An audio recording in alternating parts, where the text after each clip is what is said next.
महाराष्ट्र में राजनीतिक क्षेत्र में काफ़ी उठापटक चल रही है। उस उठापटक को ठीक से जानना और ठीक से समझना बहुत ज़रूरी है। इसलिए उसके संबंध में कुछ बातें निश्चित रूप से आप लोगों के सामने रखना ज़रूरी है। सबसे पहले भारतीय जनता पार्टी की जो सरकार है वो शिवसेना के शिंदे को तोड़कर बनाई हुई सरकार है। महाराष्ट्र के सामाजिक जीवन में जो शिंदे है मुख्यमंत्री, वो मराठा जाति के है। तो इसका मतलब ये है शिवसेना के मराठा बेस को तोड़ने के लिए बीजेपी ने प्लान बनाकर ये सारा षड्यंत्र किया, ऐसा दिखाई देता है। और उसकी वजह से जो महाविकास आघाड़ी की सरकार है वो सरकार जाने का कारण बन गया।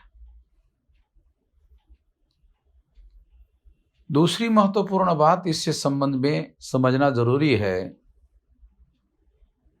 बीजेपी ने सरकार तो बनाई, उसके बाद उन्होंने इस बात की समीक्षा की और उनको ऐसा पता चला कि शिंदे को हमने मुख्यमंत्री तो बनाया, मगर क्या शिंदे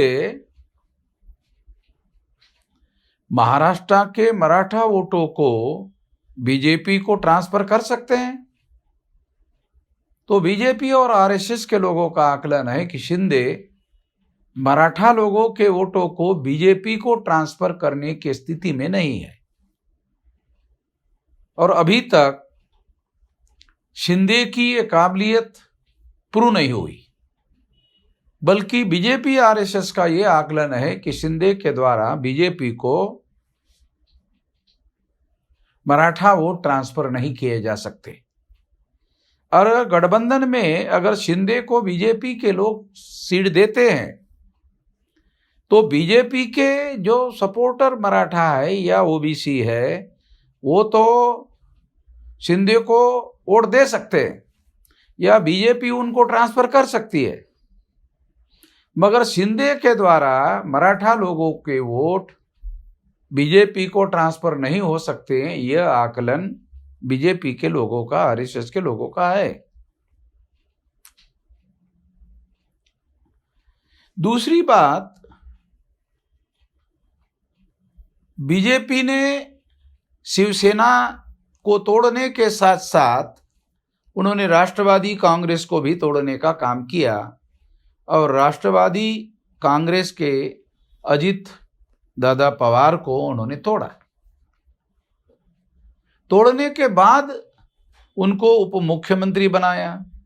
उप मुख्यमंत्री बनाने के बाद जिस तरह की बड़ी बड़ी रैलियां शरद पवार के महाराष्ट्र में हुई, उससे बीजेपी आरएसएस के लोगों को ये मैसेज चला गया कि जो मराठा बेस राष्ट्रवादी कांग्रेस का है वो इंटैक्ट है और अजित दादा के माध्यम से मराठा वोट बीजेपी को ट्रांसफर होने वाले नहीं है।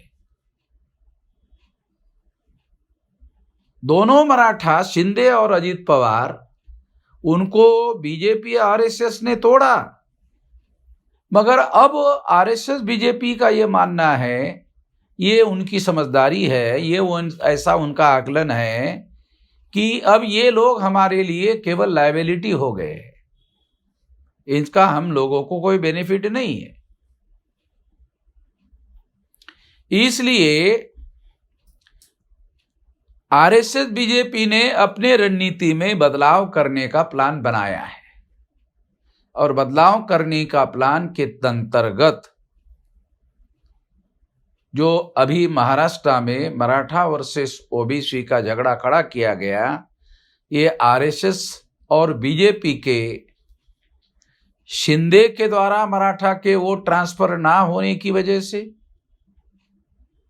और अजित दादा पवार के द्वारा मराठा के वोट बीजेपी को ट्रांसफर ना होने की वजह से आरएसएस भाजपा को अपनी दूसरी रणनीति बनाने के लिए मजबूर होना पड़ा और इसी के तहत जरांगे पाटिल और छगन भुजबल के बीच में आरएसएस भाजपा ने झगड़ा खड़ा करने की कोशिश की और जिस तरीके से ब्राह्मण बनिया मीडिया के द्वारा बड़े पैमाने पर उसको 24 घंटे महाराष्ट्र में उछाला जा रहा है, उसके पीछे मराठा वर्सेस ओबीसी और ओबीसी वर्सेस मराठा ऐसा ध्रुवीकरण करने की योजना पर बड़े पैमाने पर योजना बनाकर काम किया जा रहा है। और इस काम के लिए खास तौर पर छगन भुजबल को, जो पूर्व में राष्ट्रवादी में थे और अजित दादा पवार के साथ बीजेपी के समर्थन वाली सरकार में मंत्री है, तो आरएसएस भाजपा ने दूसरी रणनीति पर काम करते हुए जरांगे पाटिल और छगन भुजबल के बीच में बड़ा झगड़ा लगाने की कोशिश की। इस कोशिश के तहत और जिस तरह से मीडिया के द्वारा इस बात को उछाला जा रहा है, टीवी में उछाला जा रहा है, उसके पीछे मकसद ये है कि महाराष्ट्र में मराठा वर्सेस ओबीसी और ओबीसी वर्सेस मराठा का झगड़ा लगाने के कार्य पर जोरदार तरीके से काम किया जा रहा है। इसके पीछे सोच ये है कि मराठा का वोट ट्रांसफरेबल नहीं है, मगर ओबीसी महाराष्ट्र में संगठित वर्ग नहीं है और संगठित वर्ग ना होने की वजह से इनके वोटों पर आरएसएस बीजेपी झपट्टा मार सकती है और इनके वोटों को ले सकती है। इस रणनीति के तहत ओबीसी के मराठा के विरोध में झगड़ा खड़ा करने के पीछे ये राजनीतिक मकसद दिखाई दे रहा है, ताकि ओबीसी का ध्रुवीकरण करके महाराष्ट्र में ओबीसी का 2024 के चुनाव में इस्तेमाल करने के रणनीति पर आरएसएस भाजपा ने काम शुरू कर दिया है। अब सवाल ये है कि इसमें ओबीसी का क्या फायदा है। मौलिक सवाल महाराष्ट्र के ओबीसी के लोगों को जो विचार करने वाला मामला है वो ये कि मराठा तो पॉलिटिकली कॉन्शियस वर्ग है, उसका तो बीजेपी के लोग इस्तेमाल कर नहीं सकते,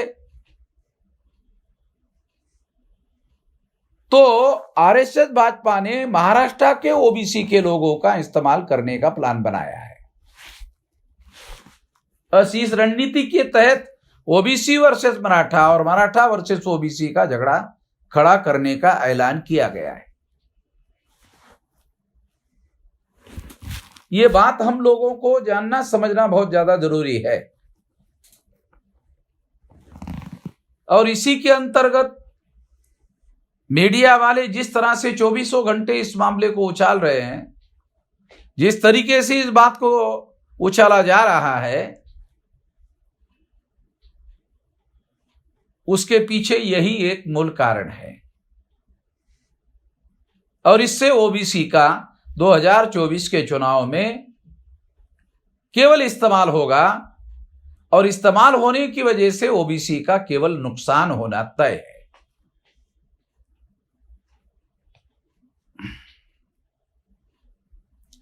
अब ओबीसी के लोगों को अपना नुकसान बचाने के लिए सोचना चाहिए।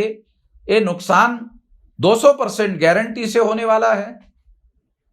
ओबीसी के लोगों को अपना नुकसान बचाने के लिए सोचना होगा, विचार करना होगा और अपना स्वतंत्र आंदोलन खड़ा करना होगा। जब तक वो इस तरीके से जागृत होकर, संगठित होकर कार्य करने का काम नहीं करते हैं, तब तक वो आरएसएस भाजपा का केवल इस्तेमाल होते रहेंगे। ये दिखाई दे रहा है और ये आने वाले 2024 के चुनाव में आरएसएस भाजपा ने ओबीसी का इस्तेमाल करने का प्लान बनाया है। इसी के तहत ये सारा का सारा झगड़ा लगाया जा रहा है। इससे ओबीसी के लोगों को सावधान रहना चाहिए। अगर ओबीसी को आने वाले समय में निश्चित रूप से अपने हक और अधिकार की लड़ाई लड़नी चाहिए। ओबीसी के लोगों के पास आरक्षण देने का अधिकार नहीं है। आरक्षण देने का अधिकार ब्राह्मणों के पास है। सेंट्रल में भाजपा की सरकार है, भाजपा की सरकार ब्राह्मणों की सरकार है, तो देने का अधिकार ब्राह्मणों के पास है। यदि मराठा को लड़ना होगा तो ब्राह्मणों से लड़ना होगा। ओबीसी को अपना भविष्य बचाना है तो लड़ना होगा तो ब्राह्मणों से लड़ना होगा। अगर वो इस बात को नहीं समझते तो उनका केवल इस्तेमाल होगा। इससे सतर्क रहना जरूरी है, इससे जागृत होना जरूरी है। इसलिए खास तौर पर ये बातें मैं आप लोगों को समझाने का प्रयास कर रहा हूं। इस मौके पर मैं इतना ही कहना चाहता हूं और कल दोबारा कुछ और मुद्दों पर इसी संदर्भ में आगे और बात करूंगा। धन्यवाद।